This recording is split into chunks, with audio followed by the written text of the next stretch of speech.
जय हिंद। So we are starting our next topic in biology, that is tissue, जिसे हम लोग हिंदी में ऊतक कहते हैं। ठीक है, but before starting this whole new topic, एक बार हम लोग क्विक रिवीजन कर लेते हैं about the previous class. So in last class we discuss about cell division. पिछली क्लास में हम लोगों ने सेल डिवीजन के बारे में पढ़ा था। ठीक है, सेल डिवीजन कितने तरह का होता है? So we discuss that there are prominently 3 kind of cell division: mitosis, mitosis and meiosis. Mitosis, जिसे हम लोग हिंदी में क्या कहते हैं? असूत्रीय। असूत्रीय, ठीक है। क्यों इसे असूत्रीय कहते हैं? Because there are no rules and guidelines या फिर रेगुलेशन। कोई भी रूल्स और रेगुलेशन नहीं है। सेल डिवीजन किस तरह से होगा इसका कोई भी गाइडलाइन नहीं है। जब जैसे मन में आए वैसे होने लग रहा है सेल डिवीजन। किस में होता है? तो हम लोगों ने देखा था कि जो सिंगल सेलुलर ऑर्गेनिज्म होते हैं, सिंगल सेल ऑर्गेनिज्म, ठीक है, तो इनके अंदर ये होता है। एक एग्जांपल भी हमने देखा था, बड़ा ही फेमस एग्जांपल है, दैट इज कोरोना। तो कोरोना में किस तरह का सेल डिवीजन हो रहा था? कोरोना वायरस में that was happening a mitosis. ठीक है, next we study mitosis.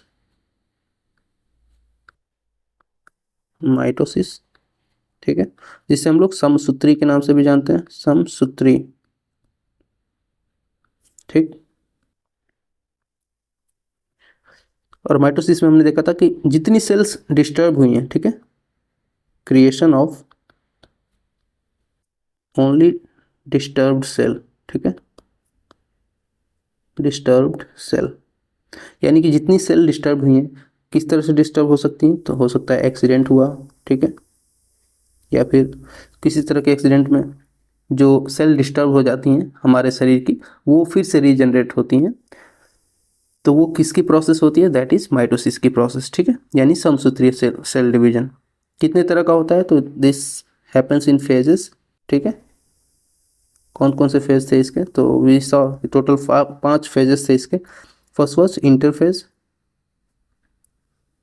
Interphase के बाद जो नेक्स्ट था that was prophase. After prophase was metaphase. Metaphase के बाद एनाफेज, और एनाफेज के बाद टेलोफेज। ठीक है, तो ये हम लोगों ने देखा था कि जो माइटोसिस होता है वो अलग अलग फेजेस में होता है। अलग अलग फेजेस में हम लोगों ने देखा था कि इसमें स्पिंडल फाइबर्स भी जो होते हैं वो प्रेजेंट होते हैं। स्पिंडल फाइबर्स ये क्या होते हैं? प्रेजेंट होते हैं। वहीं अमाइटोसिस में हमने देखा था कि उसमें स्पिंडल फाइबर जो है वो प्रेजेंट नहीं होता है। इसमें क्या होता है? स्पिंडल फाइबर ये प्रेजेंट नहीं होता है। ठीक, third we discuss that was meiosis. ठीक है, जिसे हम लोग क्या कहते हैं? अर्धसूत्रीय। अर्धसूत्रीय, यानी नाम से ही आपको स्पष्ट हो रहा होगा कि इसमें कुछ न कुछ आधा हो रहा है। और ये किस तरह के सेल डिवीजन? हम लोगों ने देखा था कि रिप्रोडक्शन। तो रिप्रोडक्शन के दौरान जो सेल डिवीजन है उसमें हम लोगों ने देखा था कि अर्धसूत्री सेल डिवीजन होता है। क्रोमोसोम्स का बंटवारा होना होता है। यहाँ पे मेल और फीमेल में कितने क्रोमोसोम्स हैं? 46 हैं। तो दोनों से आधे आधे क्रोमोसोम, यानी कि 23 क्रोमोसोम मेल से और 23 क्रोमोसोम फीमेल से, ये दोनों मिल करके फिर हम लोग ने देखा था कि 44 क्रोमोसोम्स जो कि ऑटोसोम्स थे, इनके साथ या तो एक्स जा रहा था या फिर 44 क्रोमोसोम के साथ एक्स वाई जा रहा था। ठीक है, और फिर दोनों में अलग अलग कंडीशंस बन रही थी, यानी कि इस ये वाली जब कंडीशन थी तो यहाँ पे हम लोगों ने देखा था कि एक फीमेल बेबी का बर्थ होगा। ठीक, वहीं पे जब हमने नेक्स्ट कंडीशन देखी थी तो इस वाली कंडीशन में there was a male baby. ठीक है, ओके। बट इसी क्रोमोसोम के डिस्ट्रीब्यूशन में यदि कोई इशू आ रहा था, यदि ये डिस्ट्रीब्यूशन ढंग से नहीं होगा, so that was known as syndrome. ठीक है, तो सिंड्रोम क्या होता है? Syndrome basically improper cell distribution जब होता है या फिर improper chromosome distribution, so that is known as syndrome. Syndrome क्या होता है? So improper distribution of chromosome, ठीक है। तो क्रोमोसोम का यदि ढंग से डिस्ट्रीब्यूशन ना हो, उसकी वजह से कई हमें इल इफेक्ट्स देखने को मिलते हैं हमारी बॉडी के अंदर। और वो या तो हमारे जेनेटिक चीज़ों से भी संबंधित हो सकते हैं, या फिर हमारे जो बॉडी है उसमें फॉर्मेशन में भी कोई इशू आ सकता है, ठीक है। कितने तरह के हमने देखे थे? 4 तरह के। कौन कौन सा था? तो first was Turner syndrome, prominently in females. Females के अंदर होता है टर्नर सिंड्रोम। इसमें क्या होता है? तो missing of one x chromosome. तो कितने क्रोमोसोम नॉर्मली होते हैं? तो नॉर्मली 46 होते हैं, मेल या फीमेल दोनों में। लेकिन जब कोई भी इशू होगा, यानी कि कोई भी एक क्रोमोसोम गड़बड़ होता है, तो उसकी वजह से यहाँ पे हमें देखने को मिलता है कि 45 क्रोमोसोम ही होते हैं सिर्फ और सिर्फ टर्नर सिंड्रोम में। इसकी वजह से कई इश्यूज फेस करती हैं वुमेन्स, जैसे कि बांझपन का इशू है, ठीक है। ठीक है, बांझपन के और भी कई कारण, जिसमें से एक टर्नर सिंड्रोम भी हो सकता है। शॉर्ट हाइटेड, ठीक है। इसके साथ ही मोटा गला, ठीक है, ये इशू में देखने को मिलता है। Next we study about Klinefelter syndrome. Klinefelter किस में होता है? तो दैट इज इन मेल्स। और इसमें हम लोगों को क्रोमोसोम्स की संख्या एक बढ़ी हुई दिखती है, नॉर्मली 46 और एक बढ़ जाएगी तो 47। अगेन जब क्रोमोसोम डिस्टर्ब हुए तो कुछ ना कुछ हमें इसका इल इफेक्ट भी देखने पड़ेगा। इल इफेक्ट में हम क्या देखते हैं कि क्लिनिक फिल्टर में जो मेल फर्टिलिटी है, फर्टिलिटी दैट गोज डाउन। इसके साथ ही फीमेल कैरेक्टर्स का डेवलपमेंट होना, ठीक है, फीमेल कैरेक्टर का डेवलपमेंट होना, ब्रेस्ट का डेवलपमेंट होना, ठीक है। ये सारे कैरेक्टर्स हम लोगों को मेल के अंदर देखने को मिलते हैं, ठीक है। जब मेल के अंदर कौन सा सिंड्रोम होगा? Klinefelter syndrome. Next we discuss that was Down syndrome. Okay, ये मेल और फीमेल दोनों में हो सकता है, मेल प्लस फीमेल दोनों में हो सकता है। और इसमें भी क्रोमोसोम की संख्या है वो बढ़ जाती है। तो 46 नॉर्मली है, 47 हो जाएगी बढ़ करके, यानी एक इसमें क्रोमोसोम बढ़ जाएगा। और इसमें इशू क्या देखने को मिलता है? तो आप लोगों ने कभी नोटिस किया होगा, जो बच्चे, कुछ छोटे बच्चे आपने देखे होंगे जो फ्लैट फेसेस के होंगे, ठीक है, फ्लैट फेसेस, यानी इनका चेहरा कैसा होगा? एकदम चपटा। इसके साथ ही आईक्यू जो है, आईक्यू प्रॉपर डेवलप नहीं होता। जितनी उम्र है हमारी, उम्र के हिसाब से आईक्यू नहीं बढ़ पाती। आपने देखा होगा एक मूवी थी कोई मिल गया करके, उसमें ऋतिक रोशन का जो कैरेक्टर है, वो उम्र तो बढ़ रही है उसकी, लेकिन वो क्लासेस में नहीं आगे जा रहा है, उसकी जो आईक्यू है वो नहीं डेवलप हो रही। तो वो कौन सा सिंड्रोम था? दैट वाज डाउन सिंड्रोम, ठीक है। Next was Patau syndrome. Patau syndrome में हमने क्या देखा था कि ये भी मेल और फीमेल दोनों में हो सकता है। और इसमें भी क्रोमोसोम्स की संख्या क्या हो जाती है? बढ़ जाती है, ठीक। साथ ही साथ इसमें जो इल इफेक्ट्स देखने को मिलते हैं मेल और फीमेल दोनों में, तो आपने 6 फिंगर वाले बच्चों को देखा होगा, जिसमें फिंगर्स जो होती हैं ये बढ़ जाती हैं। 5 नॉर्मली होती हैं, लेकिन इसमें बढ़ करके 6 हो जाएंगी। और इसके साथ ही जो तालू है, तालू वो कटे होते हैं, ठीक है। ये जन्म से ही ये सारे सिम्टम्स दिखते हैं, तालू का कटा होना, 6 उंगलियों का होना, ठीक है। तो ये सिंड्रोम्स के बारे में हम लोगों ने पिछले क्लास में, तो हमने पिछली क्लास में सेल डिवीजन समझा था कंप्लीटली, और साथ ही साथ सिंड्रोम्स के बारे में समझा था। Now we are moving to the next topic, that is tissue, ऊतक, ठीक है। बात करेंगे यदि ऊतक की, कि ऊतक होता क्या है। ऊतक basically tissue is group of similar kind of cells, ठीक है। यानी एक तरह की जो कोशिकाएं होती हैं उनका जो ग्रुप है that is known as tissue. एक तरह की जो कोशिकाएं हैं उनका जो ग्रुप है that is known as tissue. Hindi में क्या कहते हैं इसे हम लोग? तो हिंदी में हम लोग इसे ऊतक कहते हैं, ठीक है। But before starting about the tissue, एक बार मैं यहाँ पे एक क्विक छोटा सा एग्जांपल रखता हूँ, जिससे आपको पूरा जो है बायोलॉजी का एक बेसिक कॉन्सेप्ट समझ में आएगा। पहले आप नीचे वाली चीज़ को भूल जाइए, यहाँ पे आप कुछ देख रहे हैं, ये जो पूरा कॉन्सेप्ट है,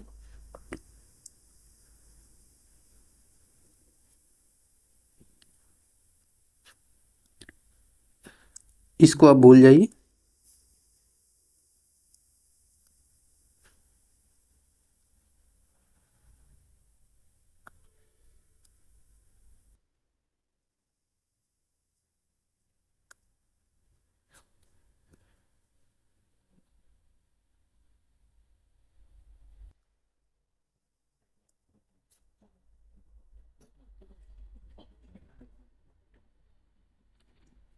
सबसे पहले हम लोग जो ये ऊपर का कॉन्सेप्ट दिख रहा है इसको हम लोग समझते हैं। देखिए यहाँ पे कुछ ब्रिक्स दिख रही होंगी आपको, ठीक है, ब्रिक्स है, ठीक। इन ब्रिक्स को जब आप जोड़ेंगे तो we will form a wall, एक दीवार बनती है, ठीक है। ये जो सारी ईंटें दिख रही हैं, इन ईंटों को जब हम जोड़ेंगे तो एक दीवार बनेगी, ठीक। यदि हम 4 दीवारें खड़ा कर दें तो that will become a room, एक क्या बन जाएगा, कमरा बन जाएगा। और इन जब कमरों को हम कई कमरों को जोड़ें, किचन, बाथरूम, ये सारी चीज़ों को जब हम जोड़ के एक पूरा घर बनता है, क्या बनता है, एक हाउस, ठीक है। ठीक ऐसा ही कुछ हमारे सेल्स के साथ भी होता है। यानी कि जब सेल्स जो है वो नॉर्मली होती हैं तो सेल्स कहलाती हैं, जब ये ग्रुप में हो जाती हैं तो टिश्यूज़ कहलाती हैं। क्या कहलाती हैं, टिश्यूज़, ठीक। फिर ये जब कई छोटे छोटे टिश्यूज़ मिल करके ग्रुप बनाते हैं so that will be known as one organ, ठीक है। यानी कि एक ऑर्गन एक विशेष तरह के टिश्यूज़ के साथ मिल करके बना होता है, ठीक। तो टिश्यूज़, कई टिश्यूज़ जब मिलते हैं तो वो क्या बनाते हैं, एक विशेष तरह का ऑर्गन बनाते हैं। कई सारे जब ऑर्गन्स मिलेंगे तो वो एक ऑर्गन सिस्टम बनाएंगे, ठीक है, ऑर्गन सिस्टम। और जब हम बात करें ऑर्गन सिस्टम्स की तो कई छोटे छोटे ऑर्गन सिस्टम, जैसे कि हमारे शरीर के अंदर नर्वस सिस्टम है जो हमारे शरीर में तंत्रिकाओं की चीज़ों को मैनेज कर रहा है। वैसे ही हार्ट से संबंधित एक कार्डियक सिस्टम है, ठीक है, ब्लड से संबंधित पूरा ब्लड का जो लिम्फ वाला सिस्टम है। वैसे ही हमारे बॉडी में अनेकों तरह के जो सिस्टम्स हैं, ऑर्गन सिस्टम्स हैं, ये क्या करते हैं, अलग अलग चीज़ों को मैनेज कर रहे हैं। और ये ऑर्गन सिस्टम जब एक ग्रुप में बनते हैं तो एक किसी न किसी ऑर्गेनिज्म का निर्माण करते हैं, ठीक है, ऑर्गेनिज्म का, एक ऑर्गेनिज्म का निर्माण करेंगे। वो ऑर्गेनिज्म कुत्ता, बिल्ली, मानव, इंसान, जो भी है वो हो सकता है, ठीक है। तो यहाँ पे आप इसको विस्तार से समझ भी सकते हैं, जैसे कि यहाँ पे आपको दिख रहा होगा सेल्स हैं, ठीक। इन सेल्स से मिल करके, जो छोटी छोटी सेल्स हैं इनके मिल करके टिश्यूज़ बनेंगे। इन टिश्यूज़ से मिल करके क्या बनेंगे, ऑर्गन्स बनेंगे। अलग अलग ऑर्गन्स मिल करके ऑर्गन सिस्टम्स बनाएंगे। और ये फिर ऑर्गन सिस्टम्स जो हैं ये मिल करके एक ऑर्गेनिज्म का निर्माण करते हैं, ठीक है। तो आई होप आपको ये एक बेसिक कॉन्सेप्ट है, ये समझ में आया होगा, सेल्स और टिश्यूज से संबंधित, बायोलॉजी के कॉन्सेप्ट से संबंधित। इसको आप, इस क्रम को याद रखिएगा, ये जो क्रम आपको दिखाई दे रहा है यहाँ पे, ठीक है, इस क्रम को याद रखिएगा, cells, tissue, organ, organ system और ऑर्गेनिज्म। कई बार रीजनिंग के प्रश्नों में भी इसको पूछ लिया जाता है, बायोलॉजी में तो ये आता ही आता है। बोल देगा कि arrange in the correct order, एक ऑर्डर में इसको अरेंज कीजिए, और इन सब के नाम दे देगा, पहले टिश्यू देगा, फिर ऑर्गन दे देगा, फिर सेल्स दे देगा, इधर का उधर ये अरेंज करने को आपको दे सकता है, ठीक है। इस बार के यूपीपीसीएस परीक्षा में भी इस तरह के कई प्रश्न पूछे गए थे जो क्रोनोलॉजी पे बेस्ड थे, ठीक है। Now moving to the next topic, that is types of animal tissue. कितने तरह के टिश्यूज हमारे बॉडी में होते हैं उनके बारे में थोड़ा सा समझते हैं। तो we are talking about animal tissues only, ठीक है, इस बात का थोड़ा ध्यान रखिएगा। एनिमल टिश्यूज कितने तरह के होते हैं इनके बारे में हम बात कर रहे हैं, because we are studying zoology. Zoology में हम अभी जंतु विज्ञान की जो चीज़ें उन्हें ही समझेंगे। अभी हम लोग बॉटनी के बारे में कुछ भी डिस्कस नहीं कर रहे हैं। बॉटनी वाला हम लोग बॉटनी के जो टॉपिक पढ़ेंगे वहाँ पे क्लियरली समझेंगे, ठीक। तो जो सबसे पहला है that is known as muscular tissue, muscular tissues, ठीक है। मस्कुलर टिश्यूज क्या फॉर्म करते हैं हमारे बॉडी में, तो ये हमारी बॉडी में क्या फॉर्म करेंगे, they will form muscles, muscles. कुल कितनी मसल्स होती हैं एक ह्यूमन बींग, एक इंसान के अंदर, तो दैट इज टोटल 639, 639, इस तरह से याद भी रख सकते हैं, 639 muscles are found in human body, okay. एक इंसान के अंदर 639 मसल्स होती हैं। इन मसल्स का क्या काम क्या है, so they helps us in movement, helps in movement. इसके साथ ही प्रोटेक्शन भी देती हैं कई सारे ऑर्गन्स को, ठीक है। इसके साथ साथ जो बोन्स हैं उनको भी प्रोटेक्शंस देती हैं ये मसल्स, ओके। तो ऑर्गन्स और बोन्स, हड्डियों को और कई अंगों को प्रोटेक्शन देने का काम कौन करता है, मसल्स करती हैं, ठीक है। तो ये मस्कुलर टिश्यूज होती हैं, इसको भी हम लोग विस्तार से समझेंगे कि मस्कुलर टिश्यूज कितने तरह के होते हैं। अभी यहाँ पे एक ओवरऑल हम लोग देख रहे हैं कि कितने तरह के टिश्यूज होते हैं, ठीक है। मस्कुलर टिश्यू पहला था, नेक्स्ट वाज नर्वस टिश्यूज, ठीक है, नर्वस टिश्यूज।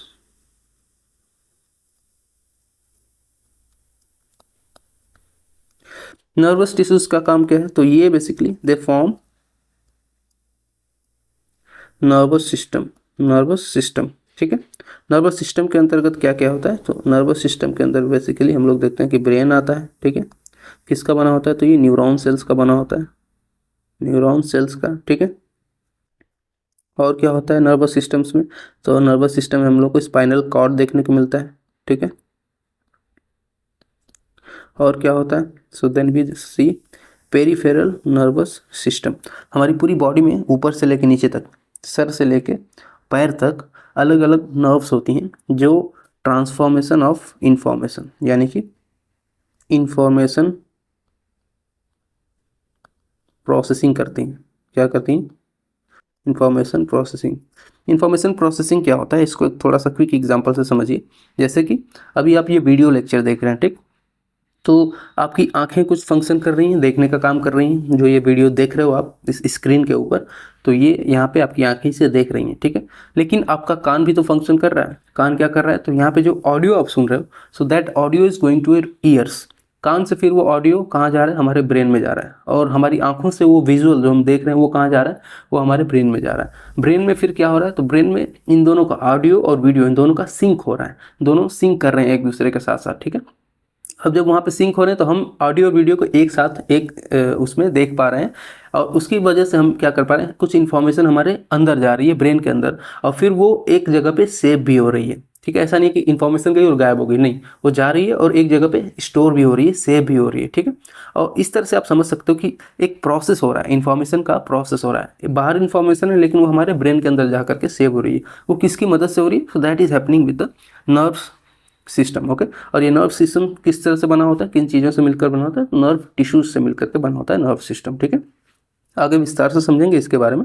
तो नेक्स्ट वन है टिश्यूज का type, that was connective tissue, ठीक है। कनेक्टिव टिश्यूज, ठीक है। कनेक्टिव टिश्यू का क्या काम है, तो it connects our whole body, connects our whole body. पूरी बॉडी को कनेक्ट करके रखने का काम कौन करता है, तो that is happening through connective tissues, ठीक है। जब कनेक्टिव टिश्यू की बात करेंगे तो कनेक्टिव कौन सी ऐसे चीज़ें हैं हमारे शरीर में जो पूरे बॉडी को कनेक्ट करके रखी हुई हैं, तो यहाँ पे देखिए आप, ब्लड, ठीक है। यानी कि चाहे सर से लेके पैर तक आप देखेंगे तो हमारे ब्रेन में भी ब्लड है, हमारे आँखों में भी, हमारे नीचे जब आएंगे गले में भी, फिर हमारे हार्ट में भी, हमारे फिर किडनी से लेके एकदम नीचे तक इंटेस्टाइन होते हुए पैर तक चले जाइए आप, ठीक है। हर जगह पे कहीं भी यदि थोड़ा सा कट लगता है तो वहाँ से क्या निकलना शुरू होता है, ब्लड निकलना शुरू होता है, ठीक है। तो blood is a kind of connecting tissue. वो क्या कर रही है कि पूरे बॉडी को कनेक्ट करके रखे हुई है एक दूसरे के साथ, ठीक है।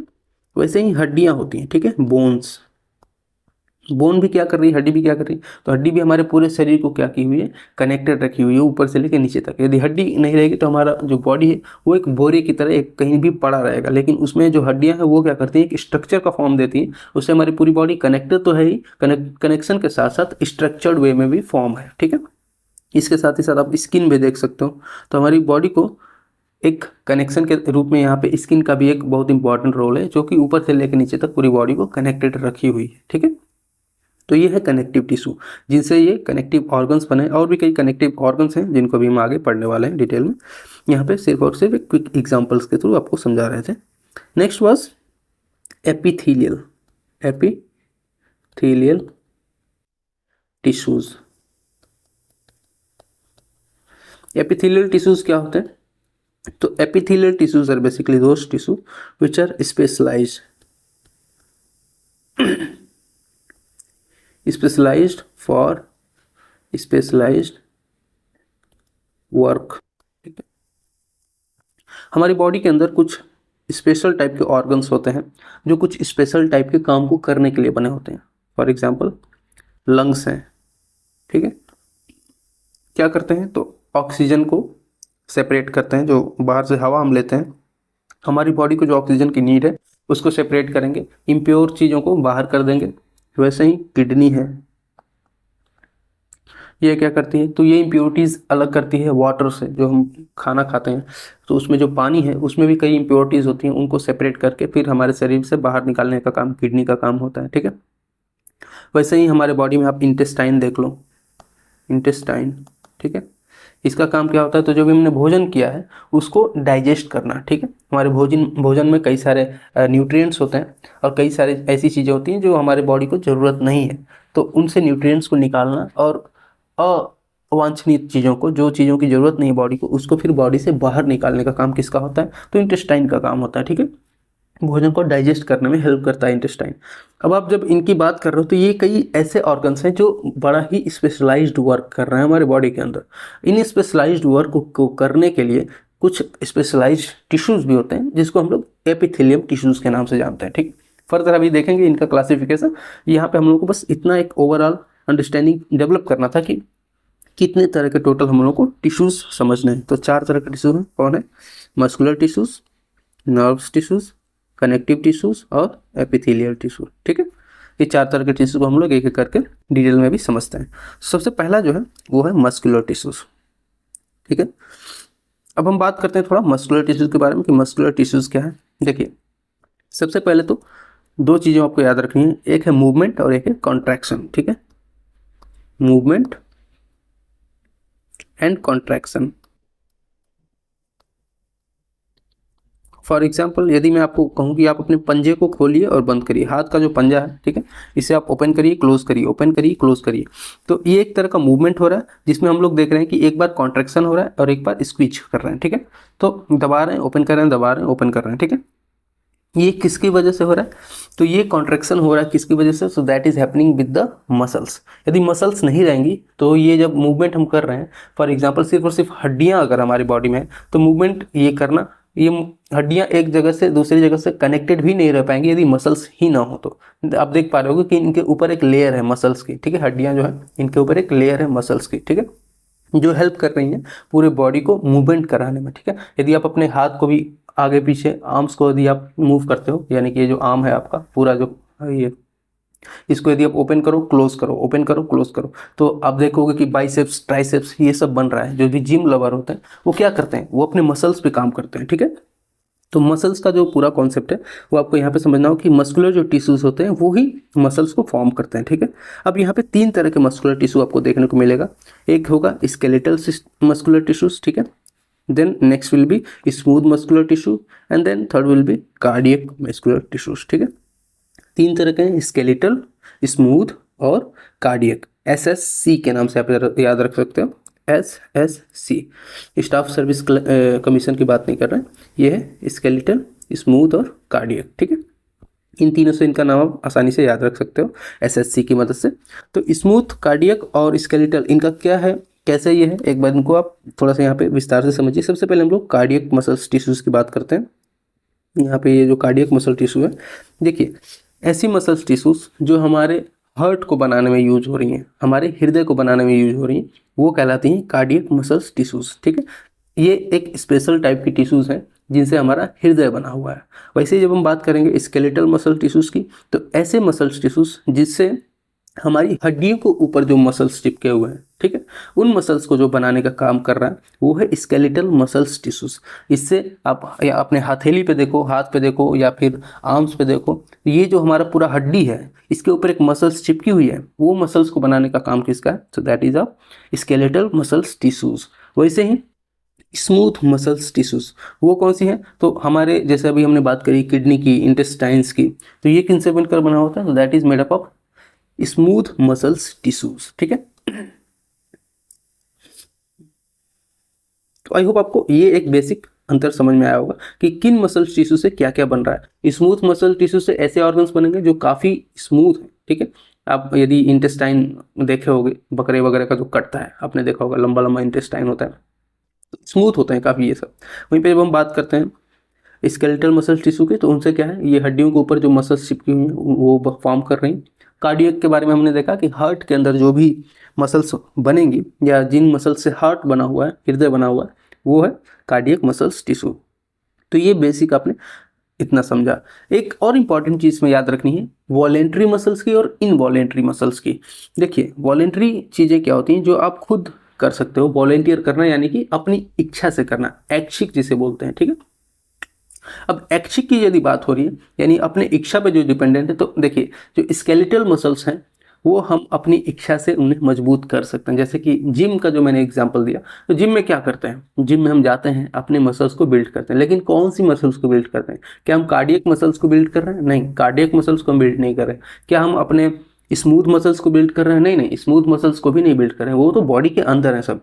हम किसे बिल्ड कर रहे हैं? So we are building basically our skeletal muscles tissue, जो हमारे हड्डियों से जुड़े हुए मसल्स हैं, यानी कि हड्डियों के जस्ट ऊपर जो मसल्स हैं उनको हम बिल्ड करते हैं जिम में जा करके। ठीक है, तो जब हम जिम करते हैं तो हम बेसिकली अपनी स्केलेटल मसल्स टिश्यू को स्ट्रॉन्ग कर रहे होते हैं। ठीक है, अब इसमें एक फंक्शन आपको समझना है कि कार्डियक एक वॉलेंट्री और इनवॉलेंट्री का। तो वॉलेंट्री में बताया कि वो मसल्स जो हम जिन पे हमारा कंट्रोल है, जो हमारी इच्छा पे फंक्शंस करेंगी, तो वो कौन सी होती हैं? तो वो होती हैं वॉलेंट्री। और उसमें आपको ये याद रखना है कि जो स्केलेटल मसल्स टिश्यू हैं वही सिर्फ और सिर्फ क्या है? वॉलेंट्री हैं, यानी कि वो हमारी ही इच्छा। जैसे जिम का एग्जांपल याद रखिएगा तो आपको सारी चीज़ें क्लियर रहेंगी। जिम से ही हम क्या करते हैं? अपनी ऐच्छिक या फिर अपनी वॉलेंट्री मसल्स को क्या करते हैं? मजबूत बनाते हैं, जिससे कि हमारी बॉडी सुडौल और सुदृढ़ दिखाई देती है। ठीक है, आई होप आपको ये पहला वॉलेंट्री वाला कॉन्सेप्ट समझ में आया होगा। नेक्स्ट है इनवॉलेंट्री। इनवॉलेंट्री का मतलब कि वो हमारे इच्छा पे नहीं डिपेंडेंट है, वो अपना खुद ही काम करता रहेगा, खुद से वो फंक्शन करेगा। ठीक है, फॉर एग्जाम्पल जो कार्डियक मसल्स हैं वो फ्रॉम आवर बर्थ, जब हमने जन्म लिया, ऑफ टिल आवर डेथ, ठीक है, तो जन्म से मृत्यु तक कार्डियक मसल्स फुल्ली फंक्शंस रहती हैं, फुल्ली फंक्शंस करती हैं। ठीक है, बीच में ऐसा नहीं कि कार्डियक मसल्स आराम करने लगे या रुक गई। जिम में क्या होता है, जो स्केलेटल मसल्स हैं, आप जब फंक्शन करोगे, जब आप जिम जाओगे तो ये बहुत मजबूत हो जाएंगी, एकदम स्ट्रांग दिखने लगोगे आप। लेकिन जैसे ही आप जिम छोड़ोगे आप लुंज पुंज हो जाओगे, इतने स्ट्रांग नहीं दिखोगे। आपकी मसल जो है, जो कभी एकदम स्ट्रांग और टाइट रहती हैं, वो क्या हो जाएंगी? एकदम लूज हो जाएंगी। लेकिन जो कार्डियक मसल्स हैं वो जब हमने जन्म लिया और जब हमारी मृत्यु होगी, जन्म से मृत्यु तक सेम ही फंक्शंस करती रहती हैं, यानी कि शुरुआत से लेकर अंत तक ये चलती रहती हैं लगातार। ठीक है, ऐसा नहीं कि बीच में कार्डियक मसल्स रुक के आराम कर रही हैं, यदि रुक गई तो फिर हमारा जन्म खत्म। ठीक है, तो इस तरह से आपको ये समझना है कि वॉलेंट्री और इनवॉलेंट्री क्या होता है। तो मसल्स जो खुद ही काम कर रही हैं, जो हमारी इच्छा से इंडिपेंडेंट है,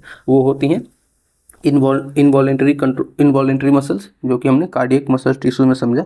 वहीं जो नेक्स्ट है that is skeletal muscle tissue, जो कि वॉलेंट्री है, जो हमारी इच्छा पर डिपेंडेंट है। ठीक है, तो ये था मस्कुलर टिश्यूज के बारे में। मस्कुलर टिश्यूज कितने तरह के हैं? 3 तरह के, स्केलेटल, स्मूथ और कार्डियक। एसएससी से याद रखेंगे इसको। ठीक है, okay, so now we are moving to the next type of tissues, that is nervous या फिर न्यूरॉन टिश्यूज। तो पहले भी हमने डिस्कस किया नर्वस टिश्यू, इनका जो मेन काम क्या है, that is transmits electric signals in the body for coordination and control. ठीक है, 2 चीज़ों को आप ध्यान रखना है, coordination and control.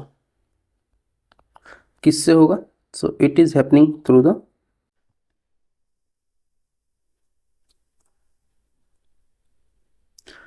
Peripheral nerve system. ठीक है, क्या है, एक बार इसको हम थोड़ा सा विस्तार से आपको समझाते हैं हर एक चीज़ को। देखिए, अभी इनके बारे में विस्तार से हम कब समझेंगे? जब इनको सेपरेटली एक एक को डिटेल में समझेंगे।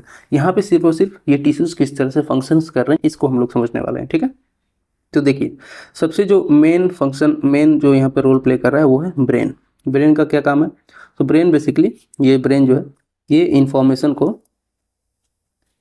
स्टोर करता है, ठीक है, एंड प्रोसेस करता है। ठीक है, जो भी हम देख रहे हैं, समझ रहे हैं, वो चीज़ें हमारे ब्रेन तक जा रही हैं और वो प्रोसेसिंग हो रही है ब्रेन के अंदर। ठीक है, यदि किसी के ब्रेन में कोई इशू हो जाएगा तो वो फिर पागल घोषित कर दिया जाता है। ठीक है, या फिर कई बार यदि ब्रेन ही नहीं काम करता है तो फिर उसे ब्रेन डेड कर दिया जाता है, ब्रेन डेड घोषित कर दिया जाता है। कोई इंसान मर गया तो उसे हम लोग कहते हैं कि ब्रेन डेड है, उसकी पूरी बॉडी फंक्शन कर रही है लेकिन सिर्फ और सिर्फ उसका दिमाग नहीं काम कर रहा है, वो क्या कहलाता है? Brain dead. ठीक है, अब ब्रेन के अंदर इंफॉर्मेशन स्टोर है, इंफॉर्मेशन यहाँ पे आ रही है। एक बार इसको अच्छे से लिख लेते हैं थोड़ा सा, information store and processing unit. ठीक, यहाँ पे इंफॉर्मेशन स्टोर हो रही है और प्रोसेस हो रही है। तो यदि एक बार ये ब्रेन जो है यहाँ पे कैसे इंफॉर्मेशन आती है उसको अब समझिए। तो देखिए, इसके लिए कुछ इंफ्रास्ट्रक्चर बनेंगे। ठीक है, तो इंफ्रास्ट्रक्चर क्या है? तो इंफ्रास्ट्रक्चर में यहाँ पे 2 चीज़ें आपको देखने को मिलेगी, एक होगा स्पाइनल कॉर्ड और दूसरा है नर्व्स सिस्टम, ठीक है।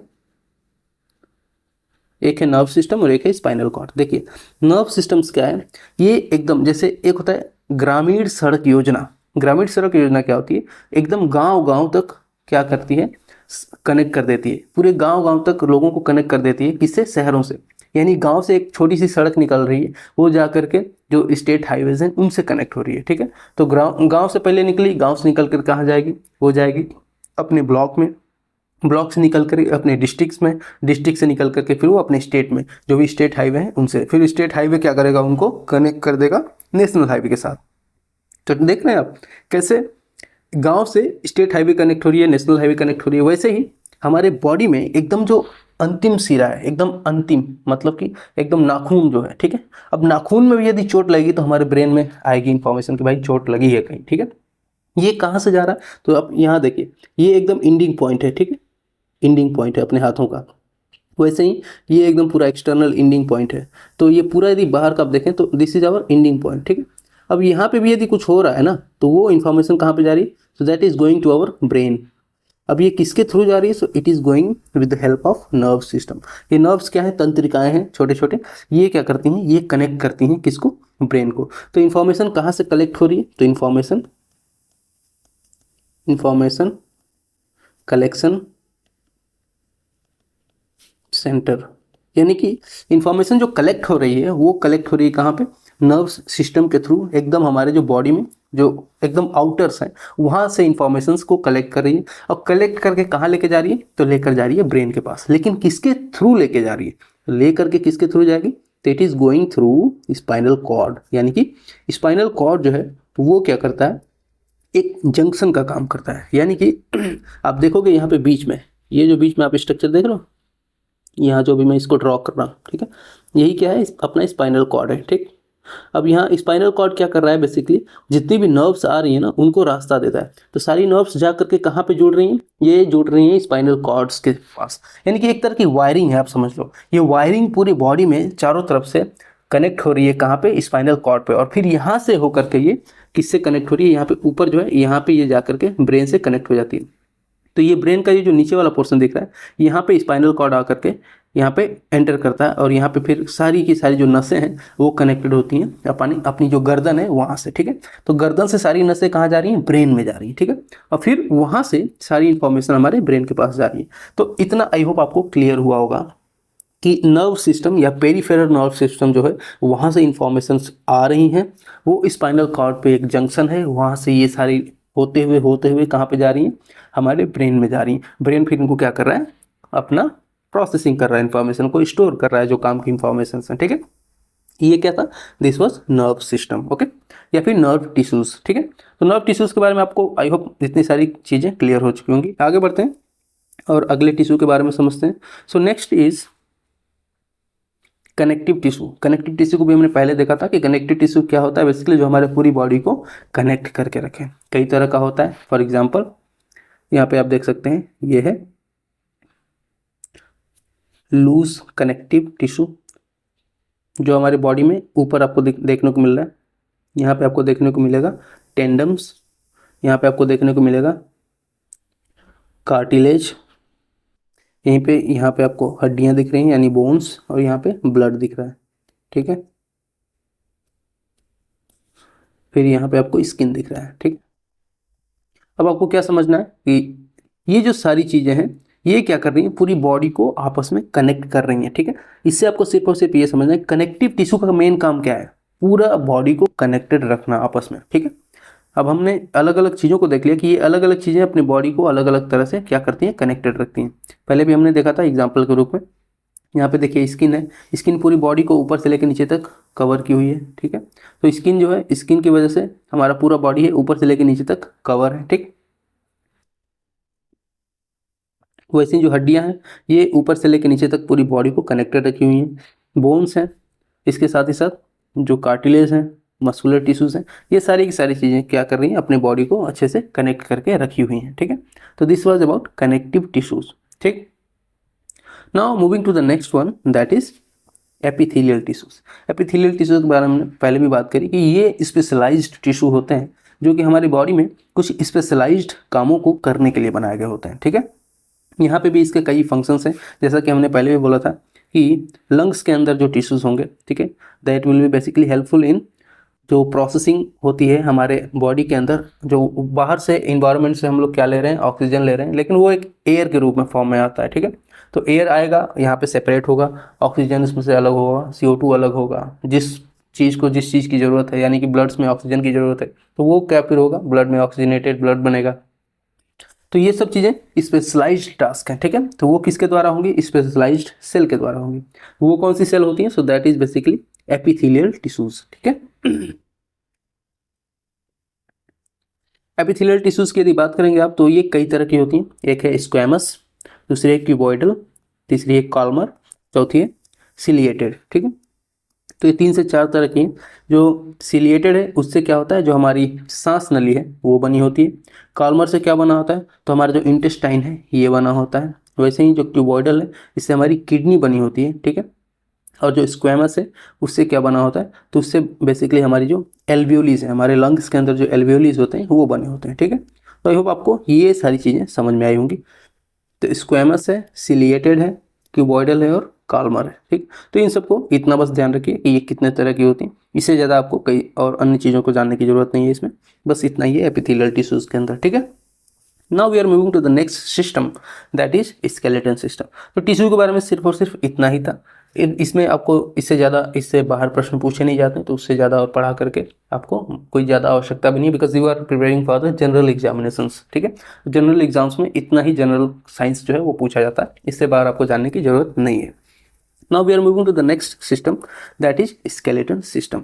स्केलेटन सिस्टम क्या होता है, तो skeleton system is basically it provides structure to our body. क्या करता है, provides structure to our body, यानी हमारे शरीर को जो शरीर जैसा दिख रहा है ये किसकी वजह से है, तो इट इज़ थ्रू, और यू कैन से कि ये सिर्फ और सिर्फ पॉसिबल है हमारे बॉडी में स्केलेटन सिस्टम की मदद से। यदि स्केलेटन सिस्टम ही नहीं होता, जिसे हम लोग हिंदी में कंकाल तंत्र भी कहते हैं, यदि कंकाल तंत्र ही नहीं होता, ठीक है, कंकाल तंत्र, तो क्या हमारी बॉडी जैसी दिखाई देती, नहीं देती। वो एक बोरे की तरह, एक जूट का बोरा लीजिए और फेंक दीजिए ऐसे उठा करके, कैसे वो जमीन पे जाके पड़ा रहेगा। तो उसी तरह से हमारा शरीर भी हो जाता है यदि हमारे शरीर के अंदर स्केलेटन सिस्टम नहीं होता, तो कंकाल तंत्र नहीं होता, तो ठीक है।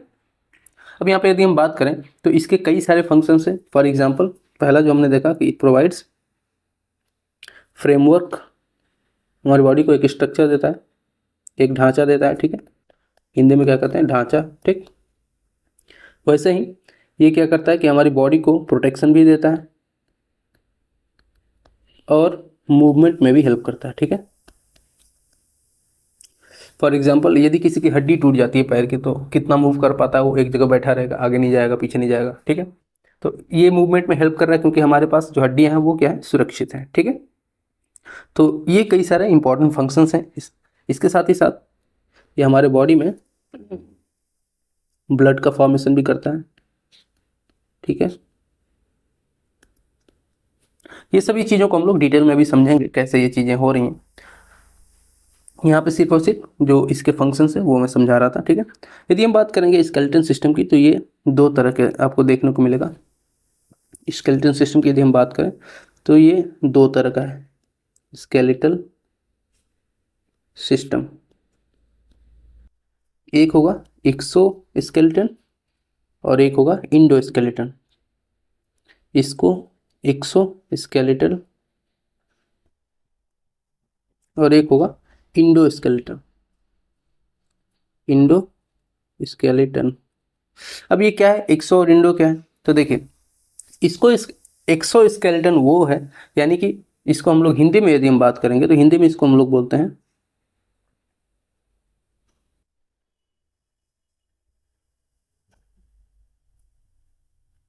बाह्य अस्थि,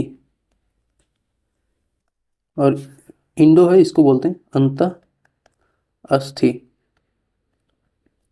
इसका जो मेन है वो समझिए कि ये होता क्या है।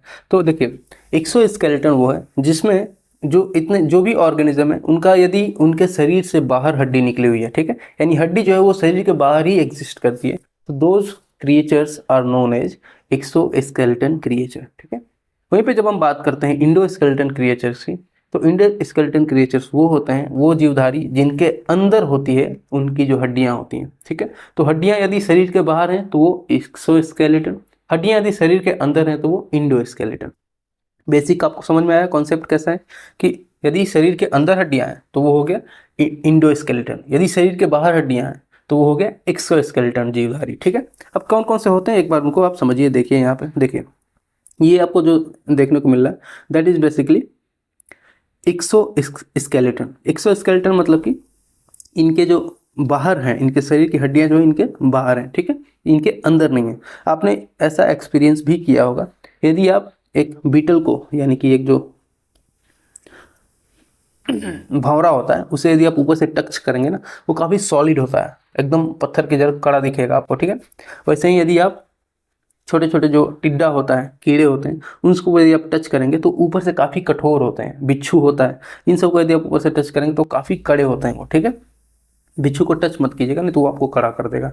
बिच्छू, स्पाइडर, स्नेल, ये सारी चीज़ें आपको ऊपर से, अपने शंख वगैरह ये सब आपने देखा होगा। तो ये सब क्या होता है, काफ़ी हार्ड होता है इनका ऊपर का जो स्ट्रक्चर होता है, और यही इनका हड्डी भी है, क्योंकि इनकी बॉडी इसके अंदर है। समझ रहे हैं आप, हमारी बॉडी के अंदर हमारी हड्डियां हैं, लेकिन इनका क्या है, इनका उल्टा है।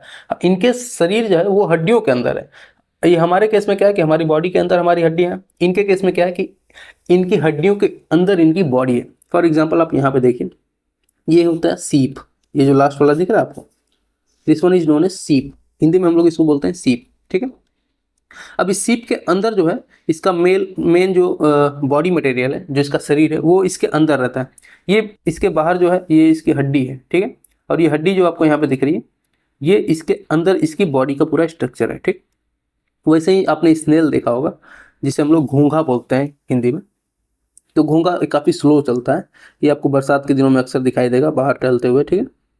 इसमें भी आपने देखा होगा कि एक हार्ड स्ट्रक्चर यहाँ पे इसके ऊपर दिख रहा है आपको, ठीक है। स्पाइरल कलर, स्पाइरल का ऐसे स्पाइरल जो दिख रहा है, ये एक हार्ड शेल होता है।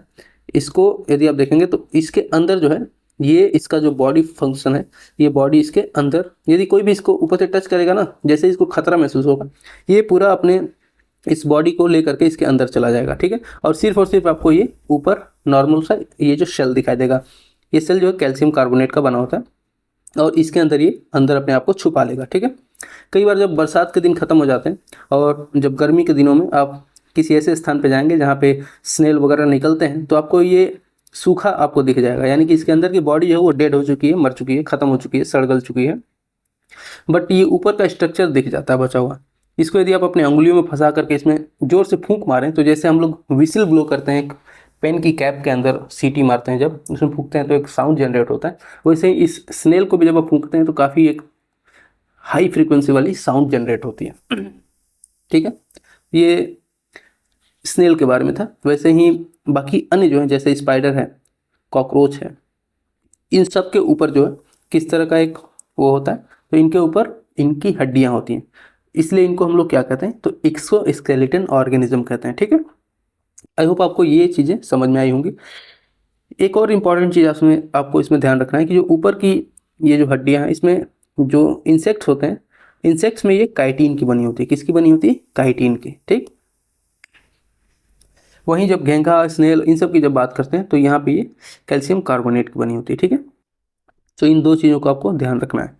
Now we are moving to the next one, that is endoskeleton. हमने बात किया कि जिसमें शरीर के अंदर हड्डियां हैं, तो हमारी बॉडी के अंदर यदि हड्डियां हैं तो वो क्या कहलाते हैं? इंडोस्केलेटन कहलाते हैं।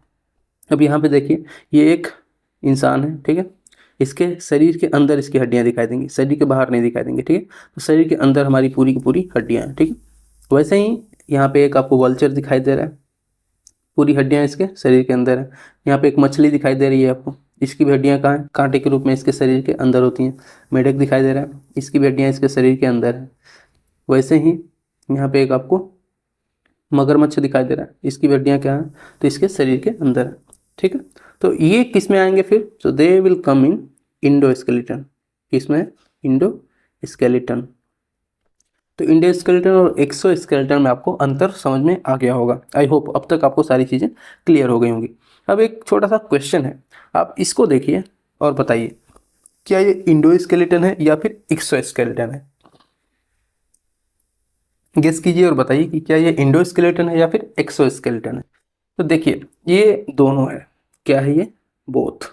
ये इंडो भी है और ये एक्सोस्केलेटन भी है। कैसे? देखिए इसकी जो ये हाथ पैर ये दिखाई दे रहा है, इसके अंदर भी हड्डियां हैं, ठीक है। यानी इसका जो हाथ है ये, इसके अंदर भी हड्डियां बनी हुई हैं, ठीक है। इसकी जो मुंडी है, इसका जो पैर है, इसके अंदर भी हड्डियां हैं, ठीक है। लेकिन जब आप बात करते हो इसके ऊपर, ये दिख रहा है आपको हेलमेट जैसा, तो इसके ऊपर भी एक विशेष तरह का स्ट्रक्चर दिखाई दे रहा है और ये एक तरह का खुद का एक कैल्शियम कार्बोनेट का बना हुआ एक शेल है। तो इसके ऊपर भी हड्डियां हैं और इसके अंदर भी हड्डियां हैं, यानी कि इंडोस्केलेटन भी है और ये एक्सोस्केलेटन भी है। तो ये कुछ बेसिक इंफॉर्मेशन आप याद रखिएगा एक टॉर्टोइज के बारे में, ठीक है। तो अभी हमने इंडोस्केलेटन एक्सोस्केलेटन इनके बारे में समझ लिया। अब आइए थोड़ा सा हम लोग जो स्केलेटन सिस्टम्स हैं इनके कुछ कंपोनेंट्स हैं उनके बारे में थोड़ा सा समझ लेते हैं। यदि हम बात करेंगे सबसे पहले, यदि हड्डियों की बात करें, ठीक है, बोन्स की, ठीक है, ये दो तरह से आपको कैटेगराइज होगी। एक होगी काफ़ी मजबूत होगी और दूसरी होगी काफ़ी कमज़ोर होगी, ठीक है। तो एक होगी काफ़ी स्ट्रॉन्ग और एक होगी थोड़ी सी कमज़ोर या फिर वीक, ठीक। तो देखिए जो स्ट्रांग होती है दैट इज नोन एज अस्थि, ठीक है, और जो वीक होती है दैट इज नोन एज उपास्थि। जैसे उपाध्यक्ष होते हैं, एक होते हैं अध्यक्ष, एक होते हैं उपाध्यक्ष, वैसे ही जो होते हैं स्ट्रांग वो होंगे अस्थि और दो होंगे वीक वो होंगे उपास्थि, उपास्थि, ठीक है। इंग्लिश में इसको हम लोग कहते हैं बोन, ठीक है, और इसे कहते हैं कार्टिलेज, ठीक है। हड्डियां जो है वो कैल्शियम फॉस्फेट की बनी होती हैं। किसकी बनी होती हैं? कैल्शियम फॉस्फेट की, Ca3PO4 का होल ट्वाइस, ठीक है। तो कैल्शियम फॉस्फेट की बनी होती हैं क्या? हड्डियां, ठीक है। फास्फोरस की जो प्रेजेंस होती है हड्डियों में, इसी की वजह से जब चिता में आग लगाई जाती है एक डेड बॉडी में, उसमें क्या होता है जल्दी से आग पकड़ लेती है, पूरी बॉडी जो है वो जल करके भस्म हो जाती है, क्योंकि इसमें फास्फोरस प्रेजेंट होता है हड्डियों के अंदर, ठीक है। अब बोन के बारे में आप समझिए। तो बोन जो है हड्डी, ये हमने नॉर्मली सब चीज़ों ने आप लोगों ने भी जो महसूस किया है कि जो हड्डियाँ होती हैं, जैसे कि हमारे पैर में हड्डी है, ठीक है, लेग्स में, वैसे ही हमारे हाथों में है, ठीक है। तो अलग अलग जो हमारे बॉडी के ऑर्गन्स हैं वो किससे बने हुए हैं? हड्डियों से बने हुए हैं, एक स्ट्रक्चर फॉर्म है उनको, ठीक है। लेकिन जब हम बात करते हैं कार्टिलेज की, तो कार्टिलेज आपको ध्यान में आएगा जब आप अपने कानों को टच करेंगे, ठीक है, ईयर्स को। तो हमारे कान किससे बने हुए हैं? कार्टिलेज से बने हुए हैं। नोज किससे बनी हुई है? नोज भी कार्टिलेज से बनी हुई है ये एक तरह की हड्डी ही, लेकिन कैसी है? स्मूथ है। कैसी है? थोड़ी सी कमजोर है। इसलिए आप देखेंगे कि इसको पियर्स किया जा सकता है, यानी छेदा जा सकता है। तो लड़कियां जो होती हैं उनमें नाकों को छिदवाया जाता है, कानों को छिदवाया जाता है, ठीक है। तो वो एक तरह की उपास्थि है, एक तरह की हड्डी ही है, लेकिन क्या है वो थोड़ी सी वीक और थोड़ी सी कमजोर है, तो उसमें छेद किया जा सकता है, ठीक है। वैसे ही जब हम बात करेंगे कि ये आपने महसूस भी किया होगा, जब सर्दियों में आप कभी टोपी लगाओ, ठीक है, तो आपकी जो कान है वो कुछ देर बाद दर्द करने लगते हैं। वो क्यों दर्द करता है? क्योंकि वो एक तरह की हड्डी है और आपने हड्डी को क्या हुआ है? दबा कर रखा है, फोर्स करके रखा है। तो जैसे ही आप मफलर को हटाएंगे उसके बाद फिर क्या होगा? कान आपका बड़ी तेजी से दर्द करने लगेगा। क्यों करता है? क्योंकि वो कोई मसल नहीं है बल्कि एक तरह की हड्डी है, और हड्डी को आपने क्या किया है? अपने रेगुलर जो उसकी पोजीशन है उससे थोड़ा सा आपने उसको टेढ़ा मेढ़ा कर दिया है, या फिर उसको फोर्सली दबा के रखा हुआ है, उसकी वजह से वो क्या करता है? दर्द करने लगता है, ठीक है। इसके साथ ही लिंगामेंट्स एक और टर्म आपको देखने को मिलेगा, लिंगामेंट, लिंगामेंट्स। तो लिंगामेंट बेसिकली क्या होता है? सो लिंगामेंट ये होता है कनेक्शन पॉइंट, ठीक है, connection point between two bones, ठीक है। तो जो दो हड्डियां होती हैं, स्ट्रांग हड्डियों की बात कर रहे हैं, ठीक है, तो उन दो हड्डियों को जो ज्वाइंट करने का जो कनेक्शन है, ठीक है, वो किससे कनेक्ट होता है? तो वो कनेक्ट होता है लिंगामेंट से। तो लिंगामेंट बेसिकली इलास्टिक होते हैं। ये कैसे होंगे? इलास्टिक, इलास्टिक मतलब कि रबर जैसे, यानी खींचने पे वो फैलेंगे, ठीक है। तो कहीं भी यदि आपको दो चीज़ों को कनेक्ट करना है जिनको मूव भी करते रहना है, तो उसको आप ऐसे ही चीज़ से कनेक्ट करोगे जो थोड़ी सी इलास्टिकल हो, जो मूव कर सके, ठीक है। तो वो क्या होता है? लिंगामेंट होता है, ठीक है। वैसे ही हमारे हड्डियों में एक और इंपॉर्टेंट चीज़ आपको याद रखनी है, जो होता है जॉइंट्स, ठीक है। क्या होते हैं? जॉइंट्स। और कई तरह के जॉइंट्स होते हैं। जॉइंट से इस बार यूपीपीसीएस ने फिर से एक प्रश्न पूछा था कि हमारी जो खोपड़ी होती है और हमारी जो एटलस यानी कि जो रीढ़ की हड्डी है, उन दोनों के बीच का जो जॉइंट है वो किस तरह का जॉइंट है, उसको हम लोग विस्तार से समझेंगे जब हम लोग जॉइंट्स को स्टडी करेंगे। ठीक है, तो जॉइंट्स में भी आपको मूवेबल, नॉन मूवेबल, एक तरह के मूव कर रहे हैं, पाइवोट की तरफ मूव कर रहे हैं, हिंज की तरफ मूव कर रहे हैं, अलग अलग तरह के जॉइंट्स आपको देखने को मिलेंगे। इन सबको हम लोग बिल्कुल डिटेल से जब हम लोग इन सिस्टम्स को समझेंगे तो अच्छे से विस्तार से समझेंगे। अभी सिर्फ और सिर्फ आपको इनके नाम याद रखने हैं कि हड्डियाँ क्या है, बोन्स है। ठीक है, यहाँ पे बोन्स के बारे में आपको समझना है कि बोन्स होती हैं। लिंगामेंट क्या होता है, तो ये कनेक्टिंग पॉइंट होता है, थोड़ा सा इलास्टिक होता है। जॉइंट्स क्या होते हैं, तो दो हड्डियों का जो जंक्शन होता है वो जॉइंट कहलाता है। ठीक है, अलग अलग तरह के जॉइंट होते हैं जैसे कि पाइवोटल, हिंज। ठीक है, ये भी अभी आप लोगों को जब जॉइंट्स को पढ़ाएंगे वहाँ पे विस्तार से समझाएंगे। यहाँ पे सिर्फ और सिर्फ ये चीज़ें आपको ध्यान में आ जाए ये बता दे रहे हैं। ठीक है, अब कुछ इंपॉर्टेंट फैक्ट्स हैं उनको थोड़ा याद रखिएगा जो बोन से संबंधित है, इंसानों के अंदर जो हड्डियाँ होती हैं उनसे संबंधित है, इससे भी प्रश्न बनते हैं। तो यदि हम बात करेंगे प्रोटीन की, हड्डियों में कौन सा प्रोटीन होता है, तो दैट इज ओसीन प्रोटीन। ठीक है, तो ओसीन प्रोटीन हमारी हड्डियों के अंदर होता है। ठीक है, वहीं जब हम केमिकल की बात करते हैं तो कौन सा है, कैल्शियम फॉस्फेट, PO4 का होल ट्वाइस। ठीक है, कैल्शियम फॉस्फेट पाया जाता है हमारी हड्डियों के अंदर। ठीक है, इनसे मिलकर के ये बना होता है पूरा हमारा हड्डी जो है। जन्म के समय यदि बात करें तो एक इंसान के अंदर या एक बच्चे के अंदर कितनी हड्डियां होती हैं, तो टोटल 300 हड्डियां होती हैं। वहीं जब चाइल्डहुड में आता है, युवावस्था या फिर बाल्यावस्था में आता है, तो उसके अंदर हड्डियां हो जाती हैं 208। जब वो युवावस्था यानी एडल्टहुड में आता है तो उसके अंदर हड्डियां हो जाएंगी 206। ठीक है, प्रश्न में अक्सर ये दोनों पूछे जाते हैं, एक बर्थ वाला और एक एडल्टहुड वाला। ठीक है, वहीं जब हम बात करते हैं हड्डियां, तो हड्डियां किस तरह की टिश्यू है, तो it is a connective tissue. ठीक है, अभी हमने टिश्यू में भी आज पढ़ा, तो कनेक्टिव टिश्यूज क्या होते हैं, हड्डियां किससे बनी होती है, कनेक्टिव टिश्यूज से। ठीक है, जब बात करते हैं हड्डियों में सेल डिवीजन की, तो हड्डियों में भी सेल डिवीजन होता है, हड्डियों का फॉर्मेशन होगा, नई हड्डियां बनेंगी, और उसके लिए जो सेल्स रिस्पॉन्सिबल होती हैं उनका नाम होता है ऑस्टियोब्लास्ट, ऑस्टियोब्लास्ट सेल्स। ठीक है, ऑस्टियोब्लास्ट सेल्स से मिल करके हड्डियां बनती हैं। ये जो सेल्स हैं ये हड्डियों के पुनर्निर्माण में मदद करते हैं। यदि हड्डी कहीं टूट जाती है या फिर किसी हड्डी में थोड़ा सा क्रैक आ जाता है तो वो हड्डी अपने आप को हील कर पाएगी, लेकिन उसके लिए जो सेल्स हैं वो कौन सी सेल जनरेट होती हैं responsible, that is osteoblast cells. ठीक है, तो ऑस्टियोब्लास्ट सेल का जो मेन फंक्शन है वो हड्डियों का पुनर्निर्माण करना है, लेकिन इनके लिए भी एक मैक्सिमम इसका एक टाइम लिमिट है। यानी कि यदि आप 20 से 30 वर्ष की अवधि में है, यदि आपकी उम्र इतनी है 20 से 30 वर्ष है, ठीक है, तो इसमें इसकी जो मैक्सिमम काम करने की एफिशिएंसी होती है ऑस्टियोब्लास्ट की, और आपकी हड्डियां जो है वो मैक्सिमम रूप से बन पाएंगी, उनकी जो काम करने की जो एफिशिएंसी होगी वो सबसे तेज होगी, सबसे ज़्यादा होगी। यानी कि यदि इस उम्र में 20 से 30 वर्ष की उम्र में आपकी हड्डियां टूटती हैं तो वो जल्दी से जल्दी रिकवर हो पाएंगी, नई हड्डियां बन पाएंगी। लेकिन यदि इसके बाद हड्डियां टूटती हैं तो हड्डियों को बनने में, नई हड्डियों को ऑस्टियोब्लास्ट के मदद से नई हड्डियों को फॉर्मेशन होने में काफ़ी ज़्यादा वक्त लगता है और वो कई बार बन भी नहीं पाती हैं। ठीक है, तो इन बातों को थोड़ा ध्यान रखिएगा। इसके साथ एक और इम्पॉर्टेंट चीज़ याद रखिएगा, दैट इज बोन मैरो। तो आपने हड्डियाँ देखी हैं, हड्डी जो है स्पेशली यदि एक हड्डी कुछ इस तरह से है, ठीक है,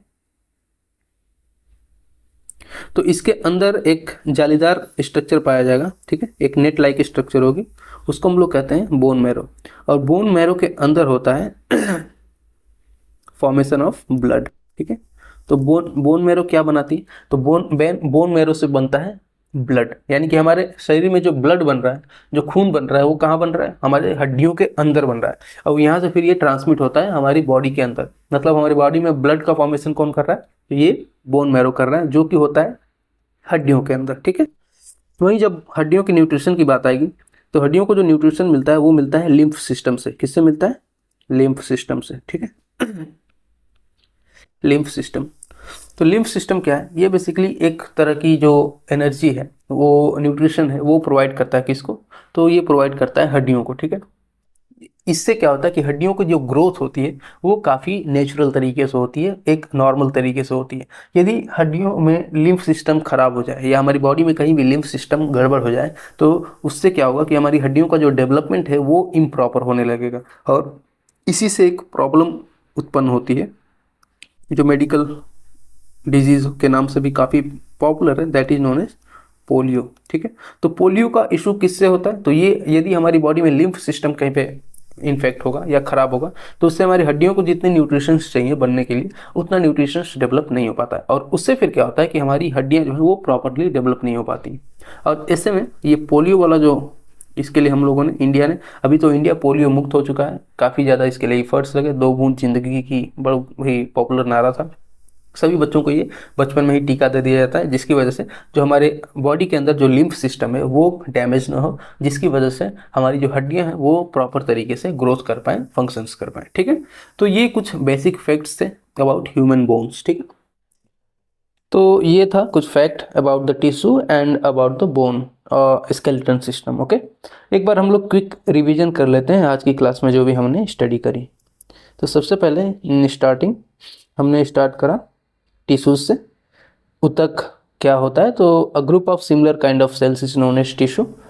फिर हमने एक स्ट्रक्चर देखा कि छोटे छोटे सेल्स से मिल करके टिश्यूज बनते हैं, टिश्यूज से मिल करके ऑर्गन्स बनते हैं, ऑर्गन से फिर ऑर्गन सिस्टम, और ऑर्गन सिस्टम से ऑर्गेनिज्म बनते हैं। ये क्रम आपको याद रखना है, ये इंपॉर्टेंट है इसमें। ठीक है, then we saw the types of animal tissue.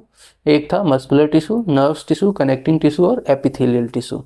इसके बाद हमने फिर मस्कुलर टिश्यू को थोड़ा डिटेल में समझा, जिसमें हमने स्केलेटल, स्मूथ और कार्डियक टिश्यूज के बारे में समझा, इनके फंक्शंस के बारे में समझा, और साथ ही साथ इनवॉलेंट्री और वॉलेंट्री नेचर्स के बारे में समझा। Next we move to the nerves tissue. Nerves tissues कैसे फंक्शन करता है, इसके कौन कौन से कंपोनेंट हैं, ब्रेन, स्पाइनल कॉर्ड और पेरिफेरल नर्व सिस्टम्स, इनके बारे में समझा। इंफॉर्मेशन स्टोर और प्रोसेस करने के काम किसका है, साथ ही साथ स्पाइनल कॉर्ड का क्या फंक्शन है, और पेरिफेरल नर्व सिस्टम्स का क्या काम है यहाँ पे, इसको हम लोगों ने डिटेल में समझा। Then we move to the next, that is connecting tissue.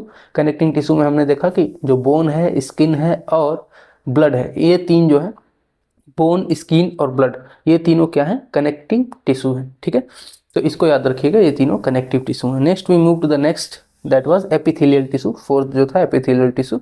Epithelial tissue में हमने देखा कि ये स्पेशलाइज्ड टिश्यू होते हैं जो स्पेशलाइज्ड फंक्शंस को करने के लिए बने होते हैं। 4 तरह के हमने देखा, स्क्वैमस, क्यूबॉइडल, काल्मर और सिलिएटेड। ओके, तो इन 4 से अलग अलग ऑर्गन्स जो हैं वो बने हुए हैं, और उनका एक स्पेशल काम होता है हमारी बॉडी में, जो अलग अलग फंक्शंस है उसको हम लोगों ने डिटेल में समझा। Then we move to the next one, that was skeleton system, यानी कि जो कंकाल तंत्र है उसके बारे में समझना शुरू किया। कंकाल तंत्र कंकाल तंत्र का काम क्या है उसको समझा कि ये क्या फंक्शन है इसका। तो जैसे फ्रेमवर्क हमारी बॉडी का ढांचा है, प्रोटेक्शन देने का काम है, मूवमेंट का काम है, ब्लड फॉर्मेशन का काम है, ये करता है skeleton system. Then we move to the types of skeleton system.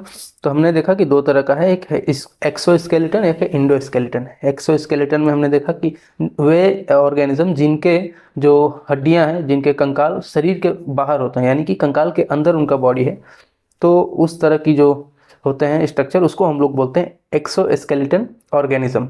वहीं पे दूसरा हमने देखा कि ऐसे ऑर्गेनिज्म जिनके जो हड्डियां हैं वो उनकी बॉडी के अंदर हैं, वो कहलाते हैं इंडोस्केलेटन। ठीक है, ह्यूमन बींग्स वगैरह जो किसमें आते हैं, तो हम लोग इंडोस्केलेटन में आते हैं। फिर हमने एक मिक्स्ड एग्जांपल देखा, जैसे टर्टोइज का, इसमें इंडो और एक्सो दोनों तरह की हड्डियां पाई जाती हैं। फिर हम लोगों ने जो बोन है उसमें कौन कौन से कंपोनेंट हैं उसको समझा, इसमें कैल्शियम कौन सा पाया जाता है उसको समझा, अस्थि और उपास्थि का कॉन्सेप्ट समझा, और फिर हमने जॉइंट्स के बारे में थोड़ा सा समझा कि हमारी बॉडी जो हड्डियां जो है कनेक्टेड होती हैं जहाँ पे, वो कहलाते हैं joints. Then we move to the some facts about human bone, मतलब हमारे शरीर में कई तरह की जो हड्डियों के संबंधित कुछ फैक्ट्स हैं, जो इंपॉर्टेंट फैक्ट्स जो अक्सर परीक्षाओं में पूछे जाते हैं, उनको हमने यहाँ पे रखा हुआ है। फॉर एग्जाम्पल, हमारी हड्डियों से संबंधित जो प्रोटीन है वो कौन सा प्रोटीन है, दैट इज ओसिन प्रोटीन। केमिकल कौन सा है, कैल्शियम फॉस्फेट, Ca3PO4 का होल ट्वाइस। देन हम जन्म के समय हमारे शरीर में कुल कितनी हड्डियां होती हैं, तो there is 300 bones at the time of birth. इसीलिए जो बच्चे का शरीर होता है, आपने देखा होगा, वो बहुत ही ज़्यादा फ्लेक्सिबल होता है, क्योंकि बहुत ज़्यादा हड्डियाँ होती हैं। जितनी ज़्यादा हड्डियाँ उतना ज़्यादा फ्लेक्सिबिलिटी।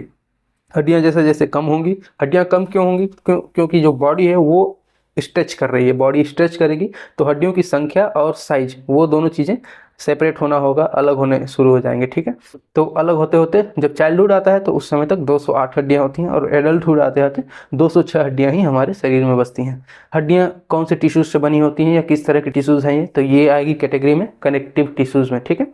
डिवीजन हमने देखा कि जो सेल डिवीजन होता है हड्डियों में वो किसकी मदद से होता है, तो that happens with the help of osteoblast cells, okay. Then maximum density, हमारे हड्डियों को बनाने की जो मैक्सिमम एफिशिएंसी है वो कौन सी उम्र में होगी, तो यदि 20 से 30 वर्ष की जो उम्र है इस बीच में यदि हड्डियां टूटती हैं तो then there is lot of chances कि वो हड्डियां अपने आप को रीजनरेट कर पाएँ, हील कर पाएँ आसानी से।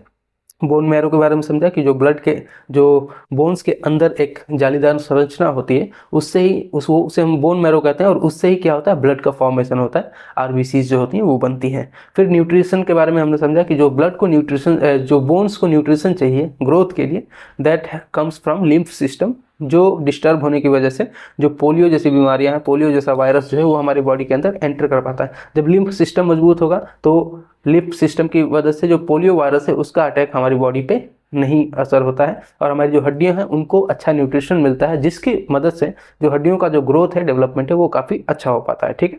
तो this was all about this whole lecture.